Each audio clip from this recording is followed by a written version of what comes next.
እንኳን ደህና መጡ ወደ ስማርትላንድ ኢትዮጵያ አገልግያለሁ። የዛሬው ቪዲዮ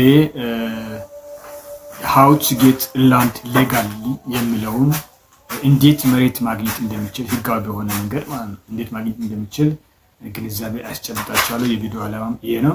በዚህ ልክ እስከ መጨረሻው ቪዲዮውን ተከታተሉ፣ ይጠቅማችኋል ብዬ አምናለሁ። በዚህ ልክ በጥሞና ተከታተሉኝ። በመጀመሪያ ደረጃ እንደ ሀገር የተሰጠን ኃላፊነት አለ። ያ ኃላፊነት አዋጅ ይወጣል። የአዋጁን ተከትሎ መሬቶቹ በአዋጅና በመመሪያ ደንብ እንዲተዳደሩ ስርዓት ይበጅለታል። በዚህ ስርዓት ውስጥ ነው እንግዲህ መሬትን ማግኘት የምንችለው።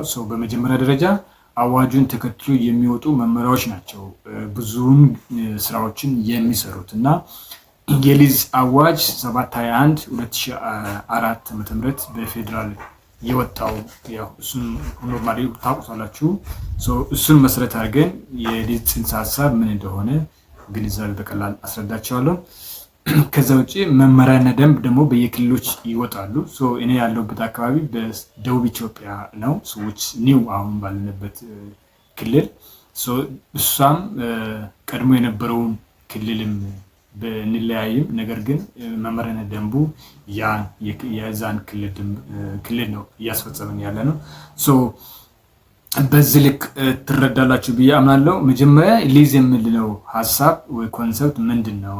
ሊዝ ሲባልስ ትንሽ አዲስ ሊሆናችሁ ነው፣ ሰምታችሁ ከዚህ በፊት ሊሆን ይችላል። ነገር ግን ሊዝ ትክክለኛ ትርጉሙ ከመንግስት ወይም ከማዘጋጃ ቤቱ ጋራ መሬትን በጊዜ ገደብ ውስጥ መረከብ ማለት ያ ማለት ግብር በዚህን ጊዜ ግብር ከፍላለሁ ብሎ መሬቱን መረከብ ማለት ያ ነው ሊዝ ማለት ሲምፕሊ።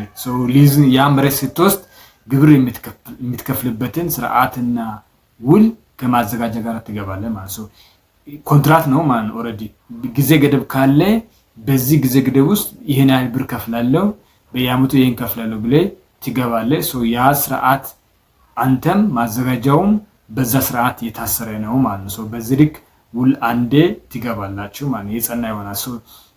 ያን ውል ሳትወስድ ሊዝ ሊባል አይችልም። ኦኬ ውል ከሌለ ነባርነ ኦልሬዲ በክራይ ስሪት ነው የምትኖረው ማለት ነው።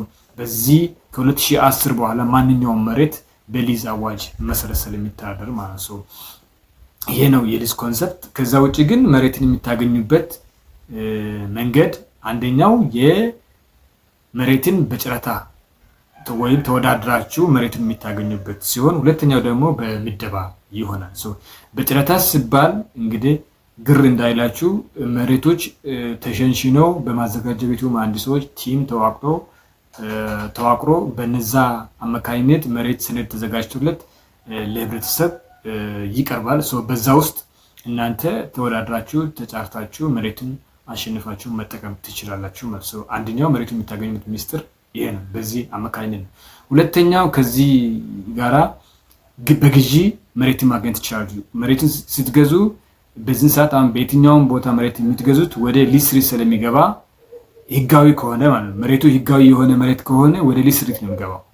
ግዴታ ገዝታችሁ ከሆነም ደግሞ ወደ ሊዝ ስሪት ትገባላችሁ። ያ ወደ ሊዝ ስሪት ሲገቡ እንደገና የሱም የሊዝ ስሪት ከጨረታ ውጪ ስለሆነ በመነሻ ዋጋ ተባዝቶ ነው ሊዛችሁ ወደ ኮንትራት እንደዚሁ አሁን በጊዜ ገደብ ብያቸዋለሁ። በዛ ልክ በጊዜ ገደብ ትወስዳላችሁ። የጊዜ ገደቡ ይሄ ነው የምትሉት በጨረታ ከወሰዳችሁ በጨረታ ነው። ያው ስንት እንደሆነ አላቅም። መንግስት ግን ለመኖሪያ ብሎ 50 ዓመት ያስቀምጣል፣ ለንግድ ብሎ 40 ዓመት ያስቀምጣል።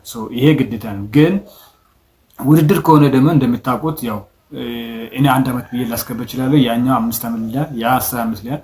በፈለገው መንገድ እሱ በሚመቸው መንገድ ቃል ገብቶ ነው ውሉን የሚገባውና ጨረታውን የሚያሸንፈው። በዛ መሰረት በጨረታው መሰረት ስለሚተዳደር ነገር ግን ገዝቶ የገባ በመነሻ ዋጋ ተባዝቶለት ወደ ሊዝ ስሪት ውስጥ ይገባል ማለት ነው። በዛ ልክ ይሆናል። ሁለተኛው ደግሞ በምደባ ነው። ምደባ ስንል ቅድም እንደነገርኳችሁ ከጨረታ ውጪ መሬት የሚታገኙበት ሚንስ ነው። ያ ደግሞ አብዛኛውን ትላልቅ ፕሮጀክቶች ኢንቨስተሮች፣ የተቋማት ሊሆኑ ይችላሉ፣ የመንግስት ተቋማት፣ የግል ተቋማት ትላልቅ ፕሮግራሞች ሲካሄዱ እነዛን ለማስፈጸም የግድ የካቢኔ ውሳኔ ስለሚያስፈልግ እነዚህ ምደባዎች የሊዝም ሊሆኑ ይችላሉ፣ የክራይም ሊሆኑ ይችላሉ። ኦኬ ለዚህ ካቢኔ እየወሰነ ወደ ማዘጋጃ ቤት የሚልክ ነው። ከዛ በዛ መሰረት መሬት አዘጋጅቶ ማዘጋጃ ቤቱ ያስተላልፋል ማለት ሰው የካቢኔው በወሰነው መሰረት ማለት ሰው በነፃም ሊሆን ይችላል ማለት አይታወቅም። በነፃም ሊሆን ይችላል። ሰው በዚህ ልክ መሬትን ማዘጋጃ ቤቱ ያስተዳድራል ማለት ነው። በዋነኝነት ግን አብዛኛው ማህበረሰብ በህብረተሰብ የሚያገኘው መሬትን በጨረታ ነው ማለት ነው። ከዛ ውጪ ግን በምንድነው በግዢ ነው ማለት ከነዚህ ውጪ አይሆንም ማለት ነው። ኦኬ ተግባባን። ጭብጥ ያገኛችሁ መስሎኛል ብዬ አምናለሁ ማለት ነው። ስላዳመጣችሁ አመሰግናለሁ። ሰብስክራይብ በማድረግም ቤተሰብ መሆን ትችላላችሁ። ዊክሊ እንደዚህ ቪዲዮ እየሰራው ፖስት አድርግላችኋለሁ። ስለነበረን ጊዜ ታንኪዩ ያልኳችሁ፣ ቀጣይ ቪዲዮ ከፈለጋችሁ ደግሞ ማየት ትችላላችሁ።